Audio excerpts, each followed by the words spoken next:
Біздің жақта көктемгі еріген қардың суы өзенге кеп қосылып, осылай тасып жатыр.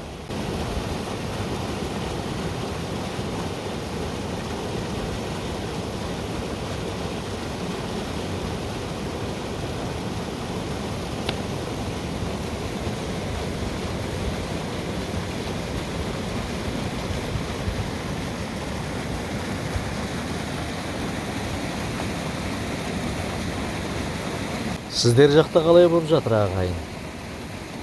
Тура осылай су тасып жатыр ма? Ауылдарыңыз судан аман ба? Төрт түліктеріңіз көктем келіп, жайылымға шығып жақсы болып қалды ма? Бізде көктем келді, жетті. Аллаға шүкір. Төрт түліктеріміз төлдеп жатыр. Ал су да келіп жатыр міне. Су тасып келіп осы трубаменен ағып кетіп жатыр. Енді осы су осыменен азайып, судың тасқыны басылса жақсы еді. Үсті-үстіне су келе беретін болса, жолдың үстінен асып кетеді су, сонымен жолды шайып кетеді. Бұл да қиын. Күнделікті жүріп жүрген жолды су шайып, су бұзып кететін болса, жол жабылып қалатын болса, о да жақсы емес. Сондықтан да судың азайғаны жақсы еді деп Құдайдан тілеп отырмыз.